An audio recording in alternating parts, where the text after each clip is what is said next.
Can you spot the difference between this shot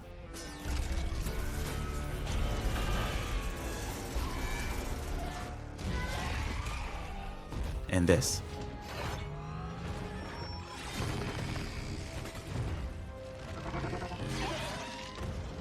Pacific Rim 1 understood scale.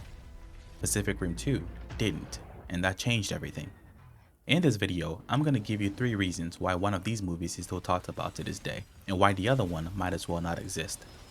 And I'm going to use my own animation to help illustrate these points. Let's start with the most important one. When you're learning animation, one of the very first things you practice is weight. It might be a character lifting something heavy, or even just shifting their balance from one foot to the other, because weight is the foundation of all good animation. Everything has weight: how a character moves, how long it takes them to move, and how much the world has to react when they do. Pacific Rim 1 understands this extremely well. When you introduce sci-fi ideas, like giant robots fighting giant monsters in a city of people, there are rules those elements have to follow to maintain suspension of disbelief. Following those rules is what keeps the movie consistent. So let's go back to the first clip.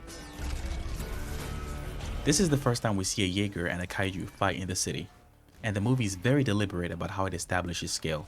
The Kaiju is framed deep in the background. Buildings and skyscrapers create leading lines that pulls your eyes towards it. We see familiar objects, cars, streetlights, traffic cones, things we already understand the size of, and then Gypsy Danger enters the frame, dragging a cargo ship like it's a baseball bat. In just a few seconds, the movie tells us exactly how big this Jaeger is by contrasting it with objects that we already know. As the ship drags across the street, cars get pushed aside and crushed. The pavement tears apart. Every step Gypsy takes affects the environment, even the camera. There's a tangible sense of weight here. When Gypsy picks up the ship, notice how long it takes. That's inertia. Large objects have more mass. More mass means more inertia, which means they resist starting motion, they resist stopping motion, and they require more force to change direction. That's why there's a long wind-up before the swing, and there's an overshoot and a settle when the ship changes hands. And when Gypsy starts swinging the ship at the Kaiju, every hit has a slow start and a slow finish. This is weight. Now let's look at Pacific Rim Uprising. There's already a problem here. Look how this Kaiju is standing on top of a building. The building barely reacts. In the first movie, just walking through the city causes massive destruction. So when a Kaiju posts up on a building and it doesn't seem bothered at all, you've already broken the illusion. Now watch the Jaeger's hands. Notice how they speed up almost instantly, stop instantly, change direction instantly, all while the rest of the body is moving slowly relative to its size. This is inconsistent weight. Then it does a spin kick. This Jaeger, roughly the size of a building, comes to a stop almost immediately, changes direction, and does a spin kick. That makes it feel light. This isn't about speed, it's about resistance. A truck doesn't accelerate like a bike. A skyscraper doesn't sway like a tree. A Jaeger shouldn't pivot like a gymnast. Even when something can move fast, the transition into and out of that speed takes time. Back in the first movie, Gypsy gets hit with the full force of the Kaiju's tail. It gets knocked back, not launched into the air. That's because the weight between the characters is consistent. Movies can exaggerate actions when dealing with human scale characters, but when everything is already giant, every move is already an exaggeration. So when you start adding spin kicks, building jumps, airborne launches, you push things a bit too far and the illusion breaks. You can still do cool giant robot fights like this. You just have to be creative with how you sell the weight. Here's another comparison.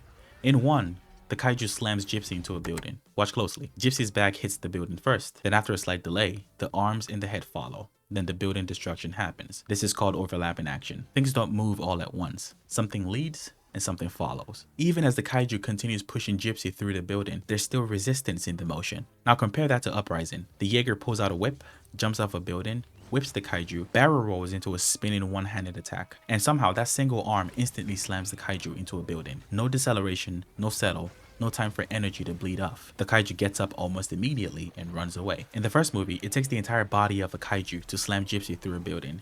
In Uprising, one hand is enough.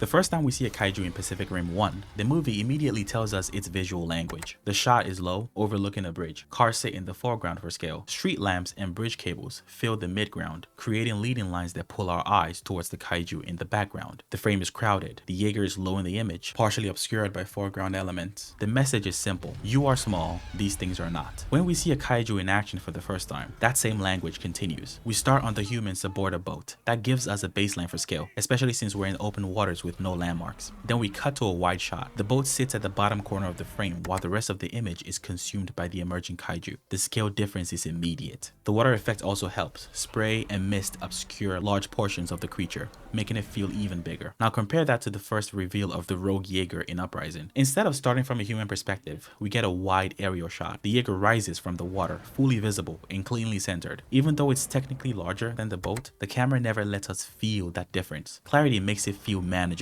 This is the same principle horror movies use. Filmmakers hide the monsters as long as possible because too much clarity shrinks things. If you look back at 1, most of the time Jaegers and Kaijus are on screen. They're partially obscured by rain, debris, smoke, or foreground elements. Uprising rarely does this, and even when it tries to show the Jaegers from a human perspective, the framing still falls flat. In the first movie, foreground and midground elements create depth and guide your eye. In Uprising, the layers are just stacked on top of each other. That flattens the image. You can see this clearly in city shots. In 1, buildings converge towards a vanishing point. Roads connect the foreground to the background, and objects far away appear smaller, reinforcing the distance and depth. In Uprising, background buildings often appear larger than foreground ones. There's no visual connection between planes, so it's hard to tell how far apart anything actually is.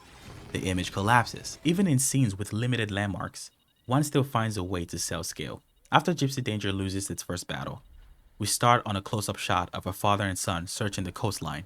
Then we cut wide. They're fully visible in the bottom corner of the frame, while the rest of the image is dominated by the Jaeger's legs.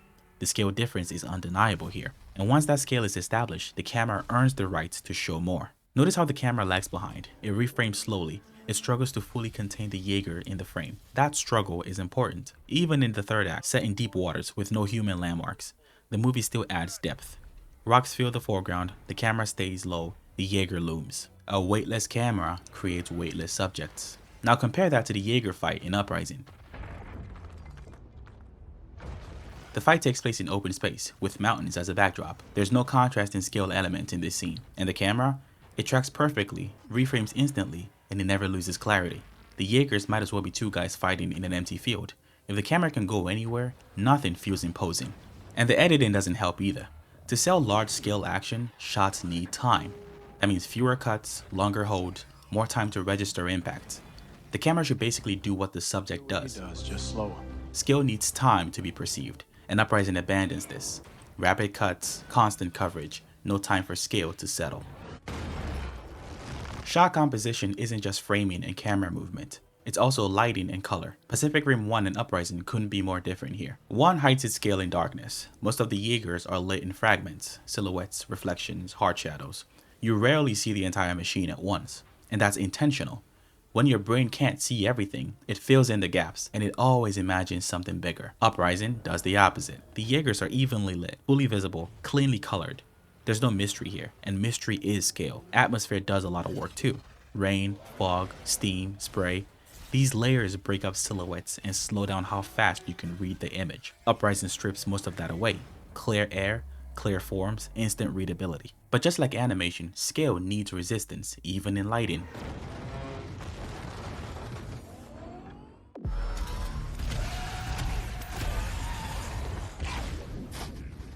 Up until now, we've talked about weight, composition, and lighting. All of those establish scale. But scale doesn't mean anything unless the characters actually have to deal with it.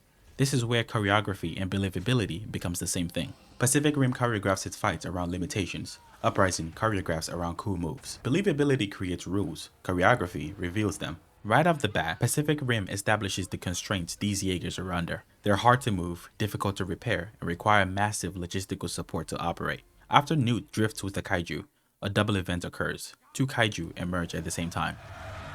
3 Jaegers are sent out: Striker Eureka, Cherno Alpha, and Crimson Typhoon. The battle shows us that these kaijus aren't mindless in their destruction. Crimson Typhoon has one of the most dangerous offensive formations, so it's taken up by kaiju tail specifically designed to counter it. Cherno Alpha, the most armored Jaeger, is neutralized with acid spray. Striker Eureka, the fastest and most advanced, is disabled by an EMP blast. Gypsy Danger is the only Jaeger unaccounted for, and that imbalance is what gives the heroes a chance to win. Because of their broad silhouettes, heavy torsos, and limited articulation, the fight emphasizes pushes, grapples, and leverage. The Jaegers move like brawlers and wrestlers. Every action commits the entire body. Design dictates movements, and movement dictates choreography. Now compare this to the final fight in Uprising. First, the kaiju designs aren't distinct enough, which makes them difficult to tell apart. In 1, kaiju designs are inspired by real animals, and their defining features directly inform how they move and fight. In Uprising, the designs feel generic, and that has a ripple effect on the action. One kaiju is clearly meant to be mole-like, capable of digging underground, but it never uses that ability offensively, only to escape. Another has spikes along its back, which are used once, off-screen. The central kaiju has armored facial plates that redirects damage into energy attack. Cool idea.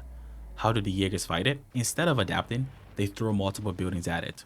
It doesn't work. The Jaeger designs aren't the best either. With slimmer proportions, high articulation, and humanoid flexibility, they fight like martial artists and move like gymnasts. The design invites agility, even when scale says they shouldn't. In the first movie, the Jaegers and Kaijus are constantly trying to one-up each other and gain the advantage, like Gypsy ripping out the EMP that immobilized Striker Eureka, or icing and destroying the tail that got Crimson Typhoon. But in Uprising, it just feels like noise and cool explosions. The abilities of these characters are never used in a creative way to enhance the action. Being inside the robot also changes how fights feel. One constantly reminds us that pilots feel the impacts and mistakes hurt. Every hit feels exhausting, every decision feels costly. A perfect example is after Leatherback, one of the kaijus, disables Striker Eureka with an EMP. One of the pilots unbuckles at the wrong moment. When the kaiju strikes the Jaeger's head, the pilot breaks his arm from the impact alone. Uprising ignores this entirely. Characters fall from hundreds of feet, travel at extreme speeds, and walk away unscathed. In the final fight near Mount Fuji, Gypsy Avenger is dropped in freefall with no escape pod. The pilots jump off in a small Jaeger just before impact. They hit the ground rolling and survive. This is the equivalent of jumping right before a fallen elevator hits the ground. A final point is about the environment. Most early kaiju fights take place in the ocean, but when battles move into the city, the rules change. When Leatherback gets desperate, it grabs a crane and uses it as a weapon. Gypsy Danger responds by ripping up shipping containers and using them in return. Otachi, the other kaiju, uses skyscrapers to hide, ambush, and reposition. The environment participates in the fight. The world feels alive. In Uprising, environments are rarely used creatively. They feel decorative. In Pacific Rim 1, fights are problems to be solved. In Uprising, fights are performances to be watched. Now let's put this into practice. I'm currently working on a new short film, and this is a quick rig test. Based on everything we've learned and talked about, can you tell me what's wrong with the shot? The animation itself isn't bad, but the way it's shot gives us no sense of scale. Now with the camera closer to the ground and clearer reference points, the scale reads better. We understand how large the dragon is compared to a human. But there's still one fundamental issue. This isn't very believable. The reference for this animation was a crow hanging from a branch. At that scale, it's believable that a crow could support its body weight with its beak. But when you transfer that motion to a creature 1,000 times its size, it starts to feel wrong. Big things shouldn't move like that. This video isn't meant to bash the artists who worked on these films. They are incredibly talented people, but even talents can suffer under poor direction. Thanks for watching, like the video, and I'll see you next time.